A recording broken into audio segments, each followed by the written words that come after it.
24/11/1981 6:25 PM.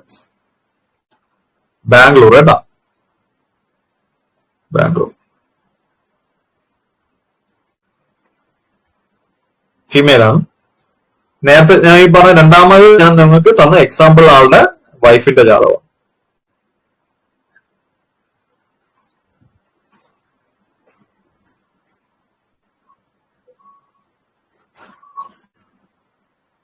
ഇടവലഗ്നം Rahu, ചൊവ്വ, ശനി, വ്യാഴം, ചന്ദ്രൻ, ബുധൻ, സൂര്യൻ, ശുക്രൻ, കേതു.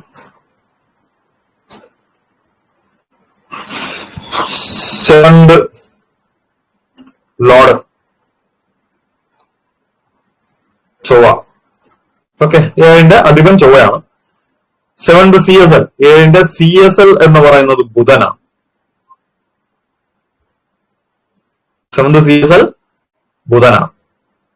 അത് ബുധൻ വന്നു കഴിഞ്ഞാൽ നമ്മൾ വേറെ നിയമം പഠിച്ചു. എന്താണ് ബുധൻ വരുമ്പോൾ തന്നെ എന്തായിരിക്കും?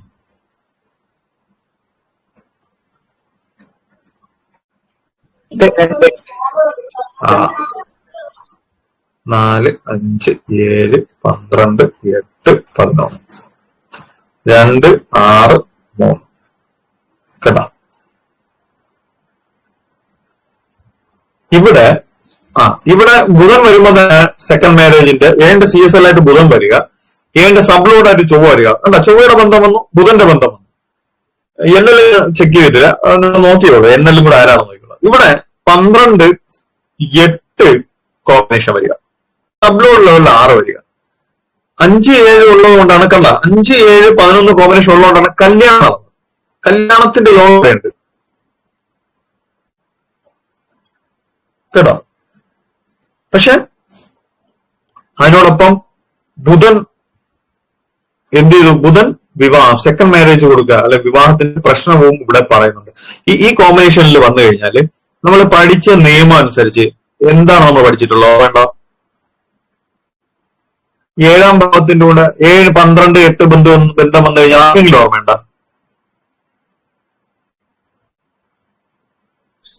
നമ്മൾ ഒരു കുറേ ലിസ്റ്റ് ഉണ്ട്, 10 ഈ ഭാവങ്ങളുടെ. ഇത് പഠിച്ചത് എവിടെയെന്ന് വെച്ചാൽ നമ്മുടെ ഇതുണ്ടല്ലോ, ഹൗസ് ഗ്രൂപ്പിംഗില് ഇതുപോലെ കോമ്പിനേഷൻ വരുമ്പോ 7, 12, 8 ഒക്കെ ബന്ധം വരുമ്പോ പാർട്ട്ണറിന്റെ നഷ്ടം അല്ലെങ്കിൽ പാർട്ട്ണറിന് ആപത്ത് ഇല്ലേ? ഓർമ്മയില്ലേ? 7ാം ഭാവത്ത് നഷ്ടമാണ്. 12, 8 വന്നു കഴിഞ്ഞാൽ തന്നെ 12 തന്നെ ദൂരെ പോവുക, 8 തന്നെ. ഈ 7ാം ഭാവം നിമിത്തമായിട്ട് ദുഃഖം ഉണ്ടോ ഇല്ലയോ? അതാണ് ആദ്യം നോക്കേണ്ടത്. ഉണ്ടോ ഇല്ലേ? ഡിവോഴ്സിന്റെ ഫലം ഇവിടെ കാണിക്കുന്നില്ലേ? സബ്ലോഡ്, ഈ ബുധ സബ്ലോഡിന് 6 കാണിക്കുന്നുണ്ടല്ലോ. വാഹനം പറയാൻ പറ്റില്ല, വാഹനത്തിനും പ്രശ്നം ഉണ്ടാവും. അതൊക്കെ പിന്നെയുള്ള വിഷയങ്ങളല്ലേ ഇത് സാറേ. ഈ എപ്പോഴേണ്ടത് ഇങ്ങനെയുള്ള കോമ്പിനേഷൻ വന്നു കഴിഞ്ഞാൽ ഇതിൽ പല ഫലങ്ങളാണ് അറിഞ്ഞിട്ടുണ്ടാവും. ഇപ്പൊ നമ്മൾ വിവാഹം എടുത്തോണ്ട് വിവാഹ വിഷയത്തിൽ മാത്രം നമ്മൾ ചിന്തിച്ചു. ഈ കോമ്പിനേഷനിൽ വാഹനത്തിന്റെ കേസുള്ളത് ഞാൻ തരാം, വേറെ ഉണ്ട്. അത് ദശാമാനങ്ങൾ വരുമ്പോൾ നമ്മൾ വളരെ ശ്രദ്ധിക്കട്ടെ. ഇവിടെ 4 എടുക്കുമ്പോൾ വിവാഹത്തെ വിഷയത്തിൽ ശ്രദ്ധിച്ചോണം. വിവാഹത്തിൽ പാർട്ട്ണറിൽ പോകുമ്പോ വാഹനത്തിൽ നിന്ന് അപകടം പറ്റുന്ന യോഗങ്ങൾ, അതൊക്കെ ഈ കോമ്പിനേഷനിൽ 4 വാഹന അപകടം, 4, 12, 8 ആരോട് പോകുമ്പോഴാണ്? പാർട്ട്ണർ. കാരണം ഇത് 7ന്റെ സബ്ലോഡാണ് കാണിക്കുന്നത്. പിടികിട്ടിയോ? ഇനി 4 വാഹനം മാത്രമല്ല സാറേ, വേറൊരു ഫലം കൂടെ ഉണ്ട് 4. എന്താണോ അറിയോ?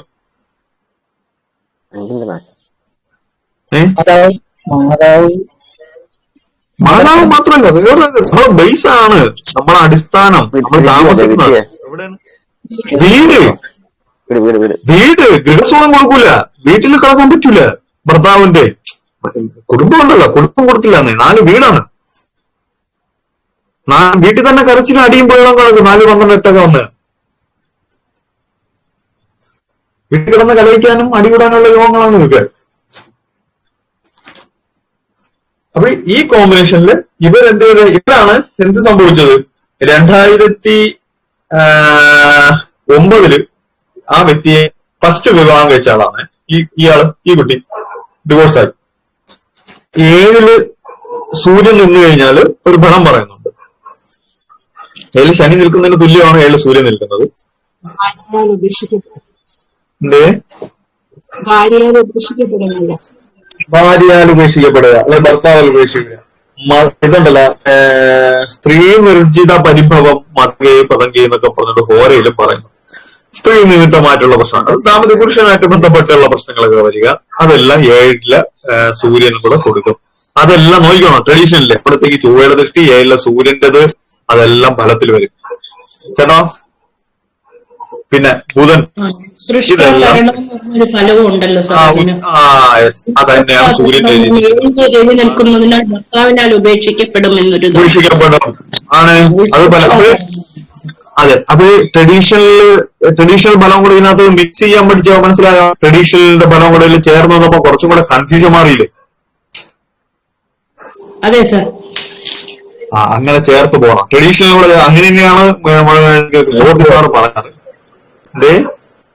സൂര്യൻ നിന്നിട്ട് ശരിയുടെ ദൃഷ്ടി വരുന്നുണ്ടല്ലോ, ദൃഷ്ടി വരുന്നുണ്ട്. അപ്പൊ എന്നാ അറിയല്ലേ, ദിനകര സുഖനേറ്റവും ശത്രുവിൻ ദൃഷ്ടിയുടെ മാനവീയ മതെങ്കിൽ നിൽക്കൽ എന്ന് പറയുന്ന നിയമം ഇവിടെ ശനി തന്നെ ആ ഭാഗത്തിലേക്ക് നോക്കുന്നുണ്ട് കേട്ടോ. നോക്കുന്നവന് മുന്നത്രേ അവനല്ലെങ്കിൽ നിന്നവൻ നോക്കിയും, അങ്ങനെ എന്തോ ഒരു നിയമമുണ്ട്. നോക്കുന്നവനും അവനും സപ്തമേ ഭാസ്കരൻ നിന്നിട്ട് അവിശ്വയി നോക്കുകയും സത്യാവ് ഉപേക്ഷിച്ചിടും. ഭർത്താവ് ഉപേക്ഷിച്ചു, അത് നല്ല വേറമാണോ കേട്ടോ. സപ്തമേ ഭാസ്കരൻ നിന്നിട്ട് ശനി നോക്കിയിടില്ല, അവരെ ശനി നോക്കിക്കില്ല, അവരെ ശനി. അത് കറക്റ്റ് ഈ യോഗം കൊടുക്കില്ലേ? അല്ലേ ഇല്ലേ? കറക്റ്റ് ആവുന്നില്ലേ? അപ്പൊ ട്രഡീഷണൽ നിയമങ്ങളും പാലിക്കണം, ട്രഡീഷണൽ നോക്കണം കേട്ടോ. അതിന് ദൃഷ്ടി ഈ ഉച്ചരാശി നീചരാശി ഒന്നും നിങ്ങൾ അറിയാൻ പോണ്ട. ആരും അവിടെ നിൽക്കുന്നുണ്ട്. പാവഗ്രഹത്തിന്റെ യോഗമുണ്ടോ ദൃഷ്ടിയുണ്ടോ? ഇത് KP നമ്മൾ ഉപയോഗിക്കുന്നത് തന്നെയാണ്. KP സബ്ലോഡ് മാത്രം എടുത്തുള്ള കളിയല്ല. ഈ ഭാവങ്ങളും കൂടെയൊക്കെ നോക്കണം, ഗ്രഹങ്ങളും കൂടെയൊക്കെ നോക്കണം കേട്ടോ. അത് നിങ്ങൾക്ക് വളരെ ഭംഗിയായിട്ട് പറയാൻ പറ്റും. കൺഫ്യൂഷൻ മാറി കിട്ടും ഈ സംഖ്യ, ഈ ഭാവങ്ങളുടെ കൂടെ കിട്ടും. അപ്പൊ ഇതൊരു സെക്കൻഡ് മാരേജിന്റെ ലക്ഷണമാണ്. ഓക്കെ, ഇത് മാറ്റാമല്ലോ.